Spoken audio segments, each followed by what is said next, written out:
In this video, I'm going to reveal 4 more critical questions for your prospective executive coach that will expose what you need to know before you commit to them. Let me start with a quick recap.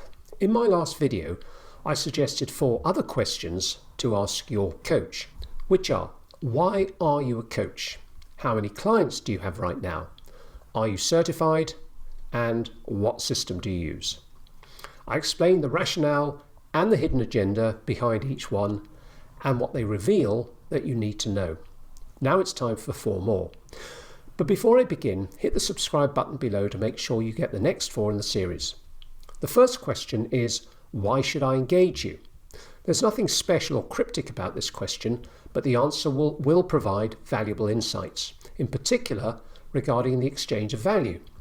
I'm not talking about money here, although that's important, as I explained in the previous video. Many coaches will wax lyrical over the transformational benefits that they will deliver to you, how they will enable you to realize more of your potential, how they will boost your resilience, etc., etc. But all that is one-way traffic. There needs to be reciprocity of value, because when coaching is really working, both coach and client are elevated. In other words, you want a coach that loves coaching because it uplifts them, not just you. In executive coaching, money as the quid pro quo is not nearly enough for good coaches, however much they charge. You need to get a tangible sense that the coach loves coaching with a passion and would do it for free if needed. In fact, many good coaches have reduced rates and a pro bono offering for particular clients. They should also be comfortable speaking about their successes and their impact. Good coaches will not downplay themselves, nor will they big themselves up. They will convey their competence in a candid and balanced way, having learnt on their own path that any false modesty or self-aggrandizement are both just products of ego. Neither will they make comparisons with other coaches, knowing full well it is the inner act of judgment that holds so many of us back from a much more connected and happier existence. Sense deeply how their answer sits with you. They might just say, because I'm really good at what I do, and leave it at that. Or they might give you a much longer exposition. Tune into your feeling response to them. Let them impress you positively or not. The second question in this series is, what is your professional background? Executive coaches come from a multitude of sectors. Some have been leaders and managers in public and private companies. Others come from academia. Some have a background in psychology, counseling, or therapy. You'll want to know because each of them will approach coaching with different perspectives, some of which will be a better fit with your needs. You'll need to be able to discern when those perspectives become blinkers. For instance, leaders and managers may bring a legacy of leadership models with them that they will naturally want to shape you with. Academics can be heavy on theory and light on practice. Psychologists can be looking to focus on and refine mindsets. Therapists may be seeking to identify trauma. What's important is that you do not pick up any sense of them wanting to impose their worldview on you. They need to have as much respect for your perspectives as they do for their own.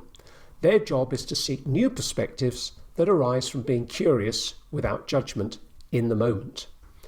Having said all of that, it may well be crucial to select a coach that has some commercial leadership experience under their belt. It's not easy for those who haven't had to grasp the strictures and disciplines that go with managing people in a market-led environment. In other words, you wouldn't hire a tennis coach who hasn't played tennis. The third question of the series is, what is your guiding principle? This is a priority question. There should be no hesitation in answering this question. If there is, the prospective coach has clearly not given the matter due consideration, possibly indicating a lack of maturity in their evolution. I'm generally not a fan of principles because, rather like ethics, they try to impose rules from the past on the present and can limit growth and evolution in the process. I've just asked Google's AI what the guiding principles of a coach should be. It replied with a comprehensive list, none of which hold water in all circumstances. Here are a couple of examples that demonstrate the fallibility of principles. The first one, build trust and rapport. No, You cannot build trust by trying to build trust. If you try to build trust, you'll come across as stilted at best and probably disingenuous, undermining the very thing you're trying to build. Just imagine your response to someone that tells you, "Trust me." Another example is set clear goals. Again, no, there is a time and place for goals. Sometimes the elevation in feeling that coaching brings to a client renders goals completely redundant. They come away knowing exactly what to do next, goal or no goal. So hopefully you can see that principles are not what they're cracked up to be, and best treated with a pinch of salt. So what principles do hold water? Well, I've yet to find more than a handful, and if you were to ask me what my guiding principle is, I would reply, know thyself. This applies in all circumstances and is particularly powerful in coaching, where self-awareness is the key to providing value and insight for others. The fourth question for your prospective coach in this series is, what is your focus when coaching? This question will not necessarily reveal what the coach actually focuses on, but rather what they think they should be focusing on. Still, that's a good start. The answer they give is also a good indicator of the coach's own development. The reality is that, rather like meditation, your focus is not always where you would like it to be. That is not a problem if you are aware enough to notice and to then refocus without any judgment on having lost focus. Sometimes the focus is exclusively where it should be and the conversation flows with no distraction or effort, revealing insights and perspectives en route. Coaching is most effective when the focus is on sound, the sound of the client speaking and the sound of the coach speaking. Your intellectual and emotional faculties do the rest, providing you with guidance on the next step and meaning beyond just what is being said. This is an inner focus. Although the client is seemingly out there, the experience of them is always within. A word of caution here over so-called active listening.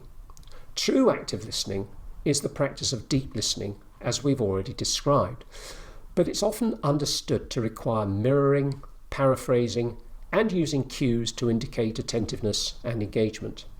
Now, if you can do all of that quite naturally and maintain focus where it needs to be, go for it. However, I suspect it will be distracting to both parties and come across as stilted. I've spoken to quite a few active listeners, and the behaviours they adopt are both obvious and off-putting.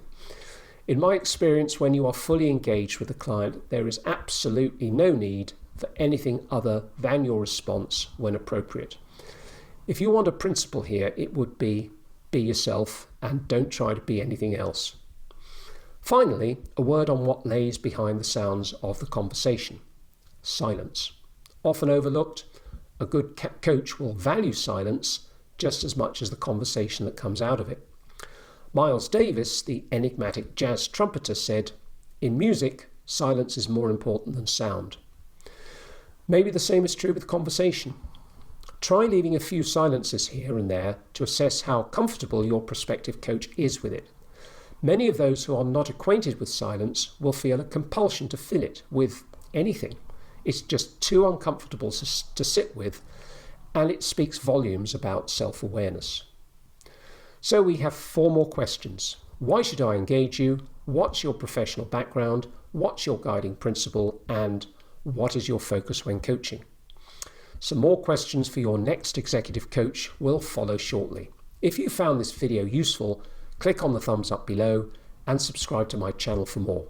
Thanks for watching, and see you in the next video.